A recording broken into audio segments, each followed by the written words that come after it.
nesse caminho aí, o que a gente precisaria para começar a cortar juros seria... A gente não consegue cortar juros, por exemplo, antes desse arcabouço aparecer, esse novo arcabouço, ou mesmo, vamos supor que agora até a reunião do CMN foi transferida como é que se diz, adiada, né? Para perto ali do Carnaval, né? Então, ela seria agora, semana que vem, não, essa semana, hoje, quinta-feira, né? E foi adiada para perto do Carnaval. Será que pode vir uma meta de inflação diferente? Isso ajuda ou atrapalha o nível que a Selic está hoje? Esse é um outro debate, né, que surgiu aí nas últimas 2 semanas, que é a mudança da meta. Então, como a gente colocou aqui, existe um problema hoje no Brasil, que são juros elevados, que vão impactar a economia, vai trazer uma retração econômica esse ano, um enfraquecimento da atividade, e custa caro, né, para o próprio governo a despesa com juros nesse patamar. Então, o governo vem pensando, né, em como permitir que os juros caiam, né.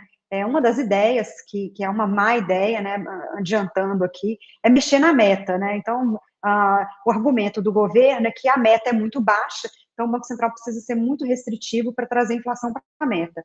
Essa é uma análise muito equivocada, na minha opinião, porque, na verdade, se você subir a meta e sem resolver os problemas fiscais, simplesmente você vai desancorar as expectativas, né? A gente vai ter expectativa de inflação acima da meta. Aliás, né, se a gente olhar as taxas de inflação implícita nas curvas de juros no mercado, a gente já vê uma expectativa de inflação de 6,5%, né?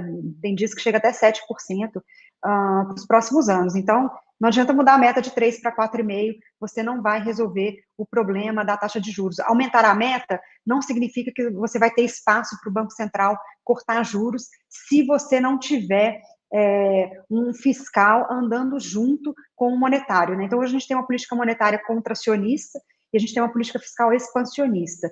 Subir a meta não significa que a gente vai ter alívio nos juros. Essa é uma ideia bastante equivocada. Junto com essa ideia sobre mexer na meta, o Banco Central, o governo também comentou que gostaria de interferir mais no Banco Central, né? Hoje o Banco Central tem uma autonomia garantida por lei, né? A indicação do presidente, dos diretores, ela continua sendo feita pelo mesmo processo, né? Pelo presidente e pelo Senado, mas ele tem uma duração mais longa, né? Que vai além do mandato. Então, a diretoria tem um mandato definido, o do Roberto Campos vai até o final de 2024, mas a gente já tem esse ano 2 diretores, né? Que têm seu fim de mandato, e abre a porta aí para 2 escolhas do governo. A gente já começa a ver nos bastidores o governo querer influenciar nessas escolhas e brigar, inclusive, com a própria direção ali do Banco Central, como se isso também fosse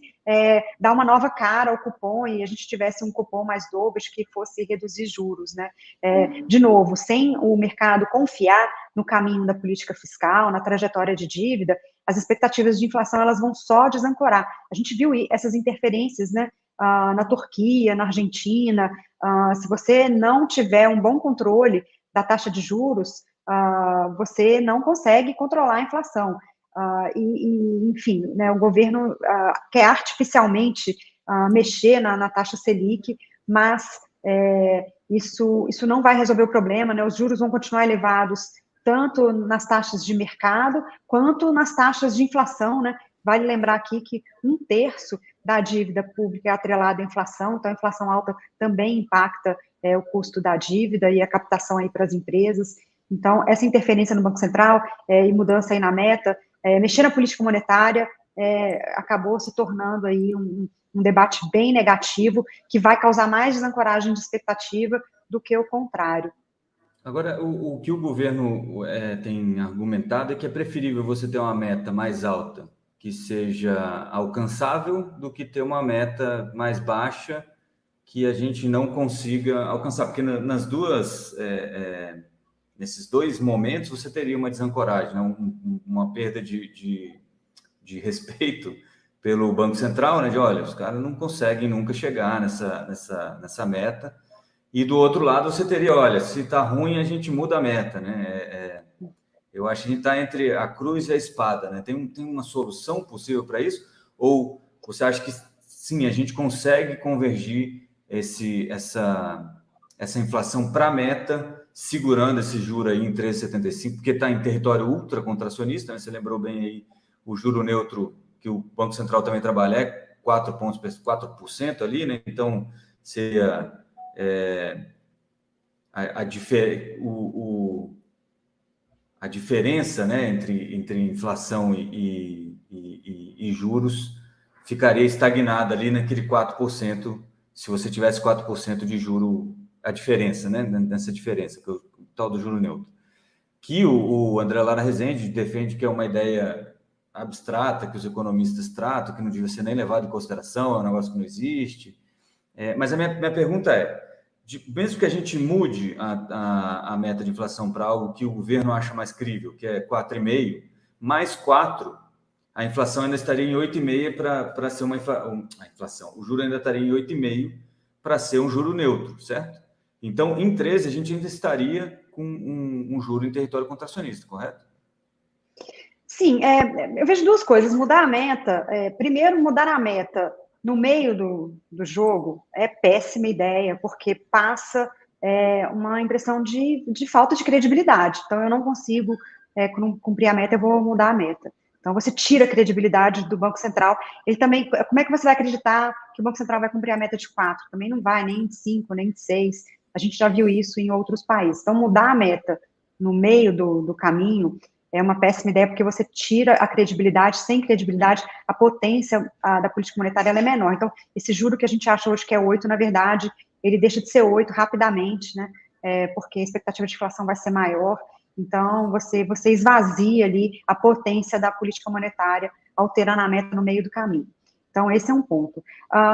O segundo ponto é que eu também discordo que não podemos ter inflação de 3%. Discordo totalmente dessa discussão. Podemos, já tivemos, inclusive, né, nos anos lá entre 2017 e 2020, a inflação foi baixa, nada impede, o Brasil não existiu, o Brasil não tem nenhuma questão estrutural que impeça ele de chegar numa meta de 3%.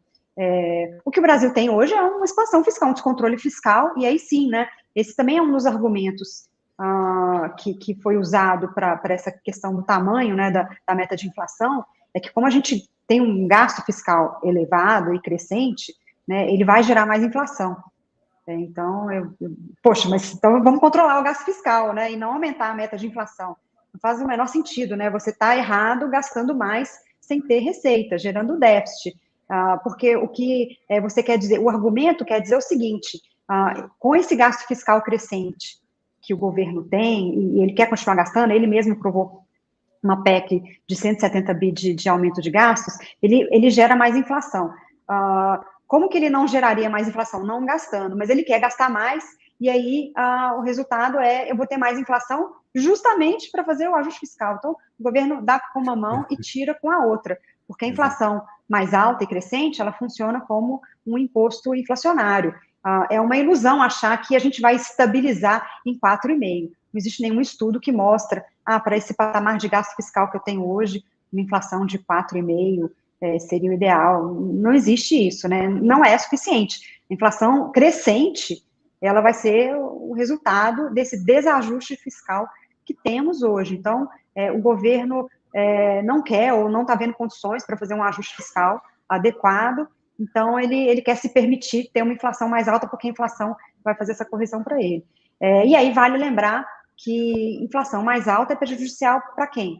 Justamente para as famílias de mais baixa renda, né? Então, o governo quer gastar mais dando auxílio, dando aumento de salário mínimo, mas ele vai tirar no poder de compra dessas famílias através de uma inflação crescente. Dá com uma mão e tira com a outra, né?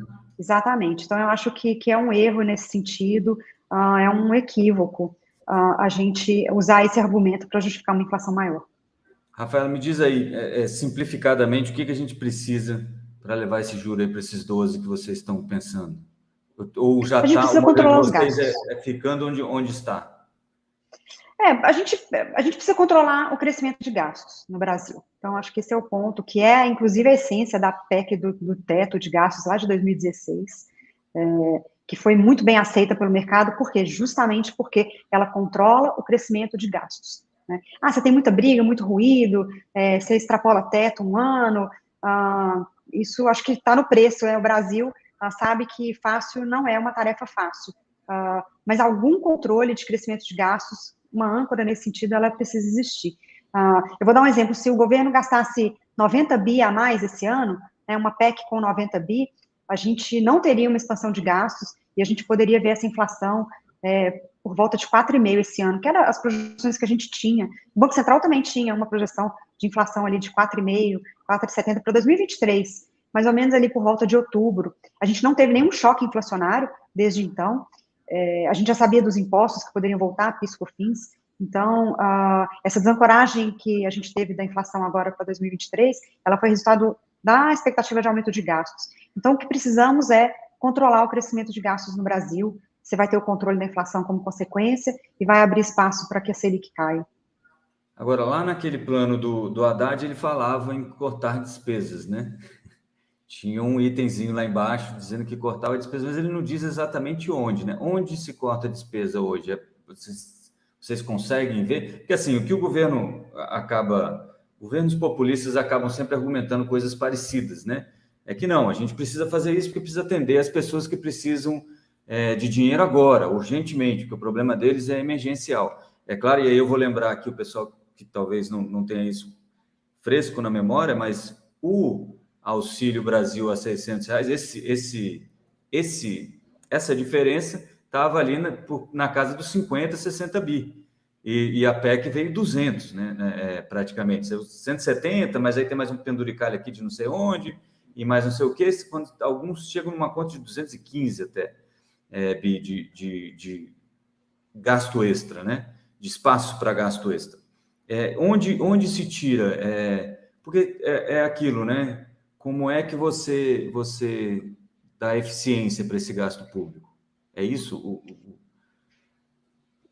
O Haddad realmente não explicou, né, da onde tira, mas como você colocou bem, né, o que a PEC aprovou foi um espaço para gastar mais. Então, você pode tirar do espaço. Na verdade, como você não gastou, né, você pode simplesmente não executar parte desses gastos que foram colocados ali na PEC. Então, você não está cortando, de fato, algum gasto existente, você está deixando de crescer gasto. Então, tem espaço ali. Um outro espaço que existe hoje de eficiência é no próprio Bolsa Família. Esse é um dos maiores orçamentos hoje do governo, tem 170 bi de orçamento para o Bolsa Família, isso é 1,7% do PIB. Lembrando que o Bolsa Família, em 2019, quando a gente tinha desemprego de 12% no Brasil, ele tinha um orçamento de 0,3%. Então, hoje a gente tem um desemprego de 8%, muito menor, né, uma massa de pessoas ocupadas no Brasil hoje muito maior, e um orçamento de Bolsa Família de 1,7% do PIB. Então, claramente, a gente tem ali um espaço para algum ganho de eficiência dentro desse programa. E junto com esse programa, eu acho que uma revisão de vários programas de transferência de renda que são obsoletos podem também trazer alguma eficiência, uma melhoria nesses gastos. Um outro lugar que dá para cortar são investimentos, infelizmente, né? A gente sempre critica que corta-se investimento, mas corta-se investimento. Você não tem recursos para gastar. E mesmo porque o governo ampliou o orçamento de investimento, mas vale lembrar, Rodrigo, que investimento, ele não é um gasto assim, né?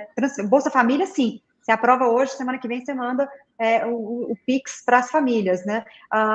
Investimento não, você precisa ter um projeto, você precisa aprovar a licença ambiental, precisa contratar os executores, e tudo isso leva tempo. Muito possivelmente o governo não vai ter tempo de executar o orçamento de investimento que ele mesmo ampliou, né, na virada do ano. Então, esse também é um lugar para se cortar gastos, postergar esses investimentos, fazer PPIs. Então, e aí tem soluções também, né? Você passa para o setor privado que pode investir. Então, esse também é um corte de gastos, né? Investimento não é gasto, mas é. Então, é um corte que você pode fazer, mas você não vai tirar um investimento da economia, porque você pode transferir. Aliás, foi isso que aconteceu nos últimos 6 anos, né? O investimento privado deslanchou porque o investimento público deixou de acontecer e abriu espaço. Então, essas são minhas ideias aí, onde que o governo pode cortar. É complexo, porque dá para fazer. Que dá, bom, de onde eu vejo, dá. Rafael, eu queria aproveitar que você falou investimento para a gente falar também, saiu o número do investimento direto no país, investimento direto estrangeiro no país, né?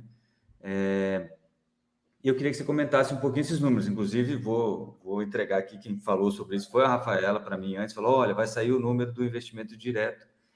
E eu vou aproveitar, obviamente, esse cérebro para comentar um pouquinho para a gente isso, né? Qual foi o resultado, se isso é bom ou ruim e por que do resultado, né? Acho que até é bacana fazer o link, né, com o debate que a gente estava fazendo aqui agora há pouco, né, de investimento público. O investimento público não necessariamente faz falta, né, quando a gente tem outros investimentos, né, acontecendo. Então, foi exatamente o que a gente viu no ano passado, o investimento estrangeiro bateu um recorde desde 2012, né, foram 90 bilhões de dólares investidos no Brasil, isso dá 4,6% do PIB, é a maior marca desde 2012, e alguns motivos favoreceram esse investimento no Brasil. Um deles é o momento favorável de commodities, né? Então, você tem investimentos nos setores que produzem e exportam commodities, petróleo e gás, commodities agrícolas e ainda algumas metálicas, que não foram também no ano passado, mas continuam atraindo investimentos. Então, mostra que o Brasil está num momento favorável da economia global. 2023 não deve ser muito diferente, o patamar de preços de commodities vai continuar atraindo esse investimento para a expansão. Isso é muito positivo para o Brasil. Um outro ponto de destaque são marcos regulatórios, de novo, também dentro do setor de petróleo e gás, dentro de outros setores de infraestrutura, algum avanço que a gente viu nesses marcos regulatórios, essas reformas micro, elas permitiram, né, uma segurança jurídica maior, e isso traz mais investidores, né? Então, o investimento direto, ele bate recorde. Só fazendo um contraponto, né, para não falar só do lado bom, a gente também teve um déficit em conta corrente bastante elevado no ano passado, chegou em 50 bilhões de dólares, um crescimento em relação a 2021, né, a gente está falando do 2022, em relação a 2021, e parte desse déficit também a saída, esse investimento vem e ele também volta, né? Então, a gente teve muita remessa de lucros e dividendos, mais ou menos 60 bi no ano passado. Então, essas empresas produtoras de commodities, elas dão lucro e elas enviam lucros, dividendos para os acionistas lá fora. Um exemplo, né, para as pessoas entenderem, é a própria Petrobras, né, que pagou dividendos recordes no ano passado. Parte desse dividendo vai para os acionistas que estão lá com as ações na Bolsa em Nova York. Né, a mesma coisa com Vale e outras empresas brasileiras que têm investidores estrangeiros. Então, essas empresas dão lucro e elas retornam parte desse lucro para os seus investidores. Mas a gente vê claramente que a dinâmica de fluxo de entrada foi bem maior, mesmo quando a gente compara com 2021, né, a remessa foi mais ou menos 50 bi, e o investimento direto estrangeiro foi mais ou menos no mesmo montante. Já no ano passado, a remessa foi 60 e o investimento foi 90. Então, a gente vê, de fato, uma entrada líquida nesse sentido, né? Então, o Brasil já está atraindo, né, desde o ano passado, investidores estrangeiros.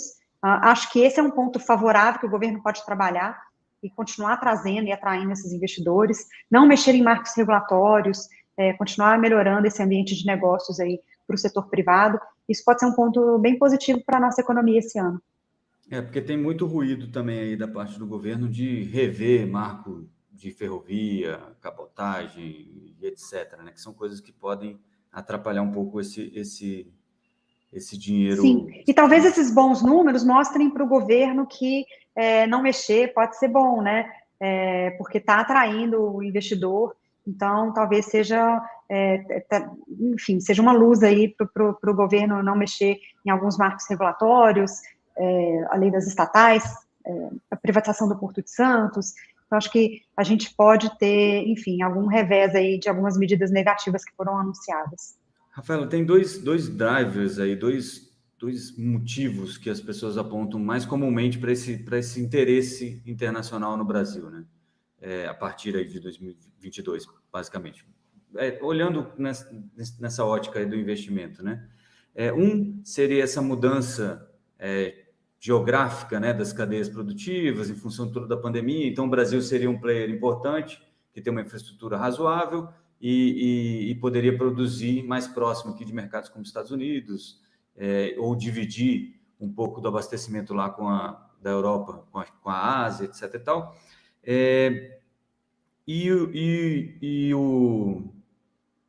E assim, tem isso, agora eu esqueci o outro ponto, mas o que eu queria que você, se tem isso para vocês, assim, se vocês conseguem ver qual é o porquê do interesse, né? Por que esse investimento estrangeiro no Brasil agora?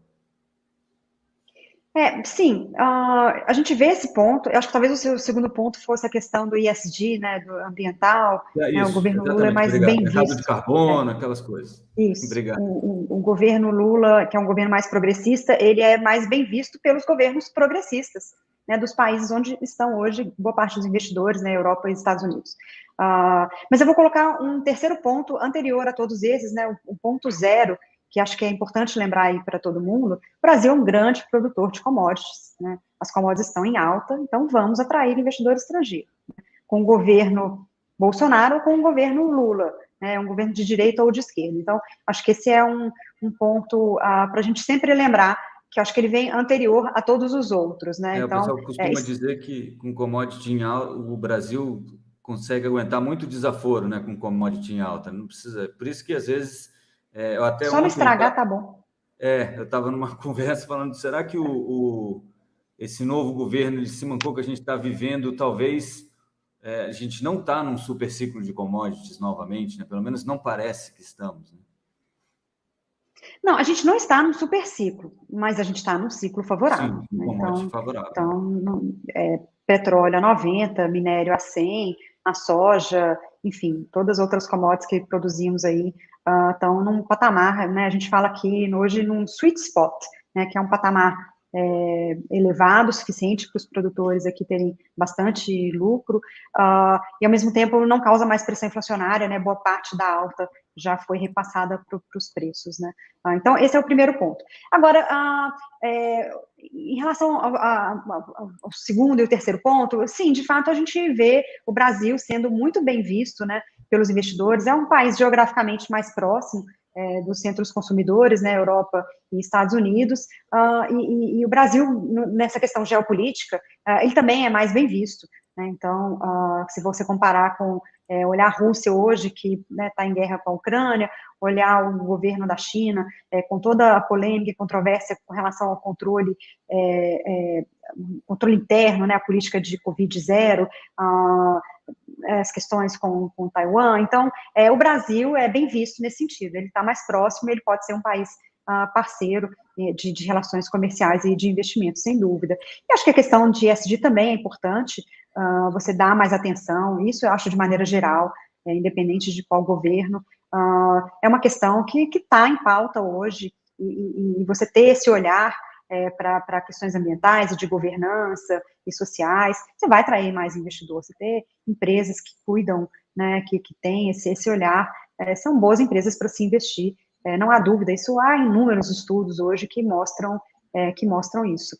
Então, o país, né, e aí não basta só falar, tá, Rodrigo? É também importante. O governo anterior, ele combatia o discurso, né?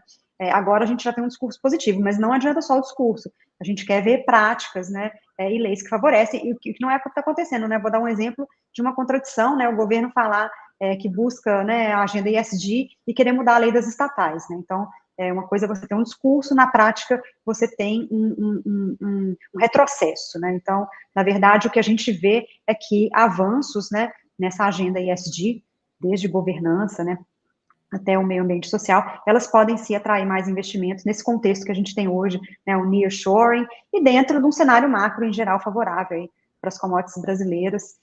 Não há dúvida que o investimento estrangeiro esse ano pode voltar aí a bater essa casa de 80, 90 bi, que vai ser muito positivo para o Brasil, tanto do ponto de vista do PIB, quanto do fluxo cambial. Não é à toa que o dólar está ali, né, com todo o ruído que a gente falou aqui de política monetária, meta, enfim, vários outros ruídos aí do governo, o câmbio tá firme aí. Próximo dos 5, né? Eu ia até perguntar exatamente isso. Mas outra coisa nessa agenda ESG das contradições, né? Essa possível ajuda aí do BNDES para exportadores de tubos, etc., brasileiros, né? O BNDES até respondeu, olha, não, a gente não tem nenhuma proposta aqui de investimento no exterior. Não, não é investimento no exterior. É crédito para o produtor brasileiro vender para a Argentina para montar o gasoduto, inclusive um gasoduto que, em tese, polui mais do que o gás que a gente tem aqui. Então, acaba que até no environment, né, no I do IS, já estamos o I, o G já está ruim, né? O S estamos esperando. Mas eu queria perguntar para vocês se vocês olham vocês estão preocupados com essa, principalmente em função dessa viagem agora para a Argentina. Não vou falar da moeda, tá? Dessa ideia, porque eu acho que na minha opinião, é quase uma cortina de fumaça, né? A gente fica discutindo um negócio para começar. Eles montaram um grupo de estudo, né? Poxa, amigo, você monta grupo de estudo do que você quiser, né? Para mim, não. Mas o que me preocupou, na verdade, preocupou não, quero saber se preocupa vocês. Esses financiamentos, tanto do BNDES quanto do Banco do Brasil, qual o risco disso? Tem gente que entende isso como já um início da retomada daquelas ações que o pessoal chama de parafiscal, né? E você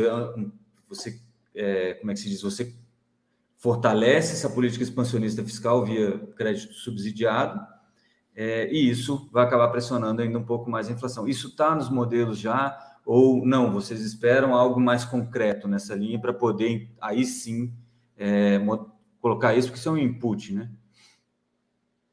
Olha, eu vou dizer, de maneira geral, quando eu olho as expectativas do mercado de inflação e juros, eu acho que sim. Eu acho que esse gasto fiscal e parafiscal, ele hoje está nessas expectativas mais negativas. Pode ser pior? Pode.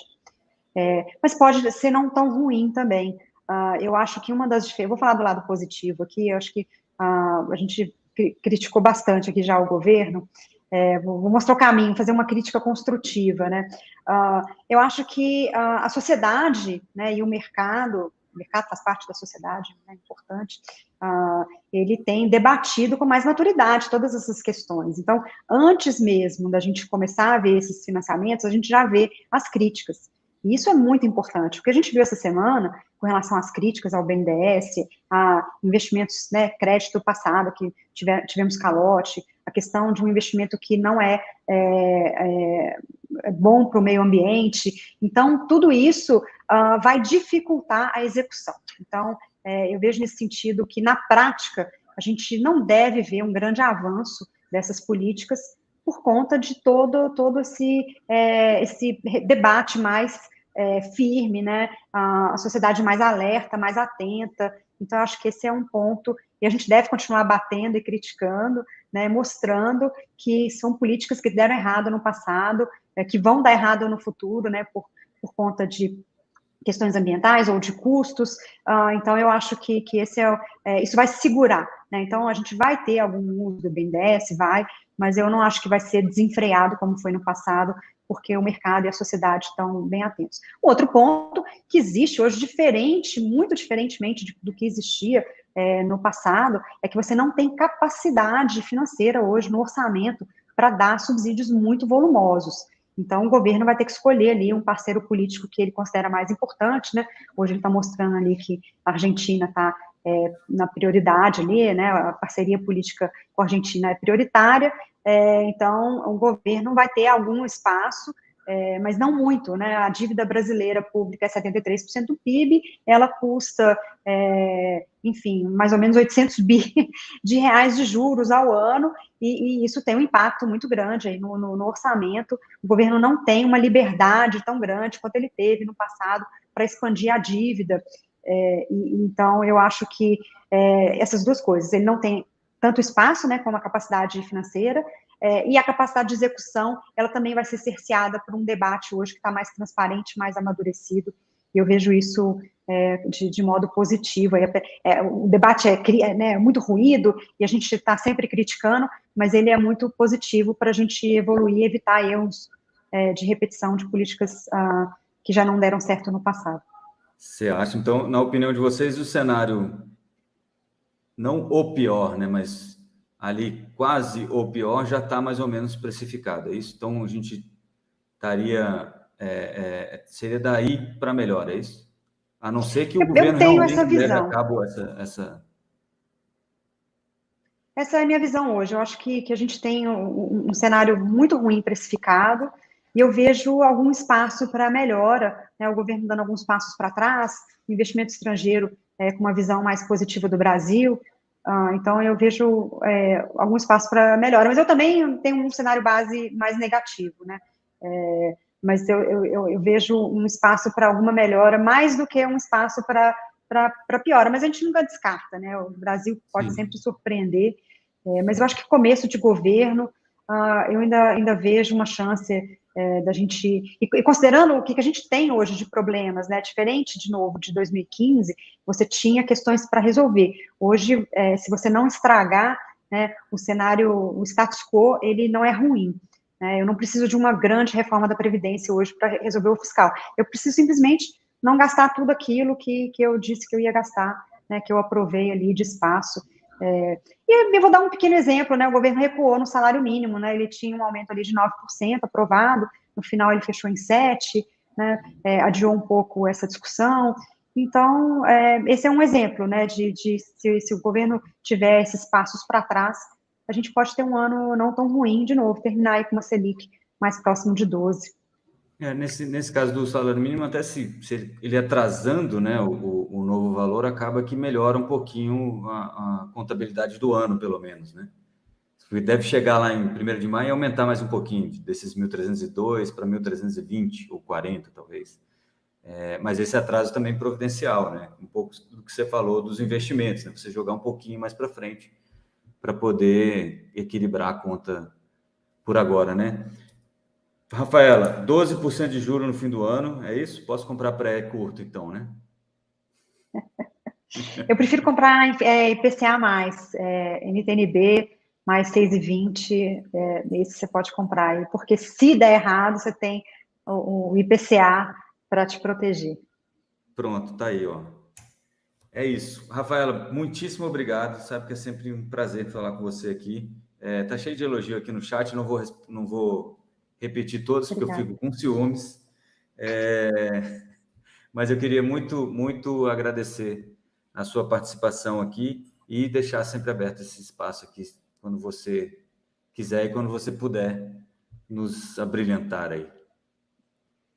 Muito obrigada pelo espaço e é sempre um prazer debater aqui com você. Tá aí, Bom gente. dia, até a próxima. Bom dia, até mais.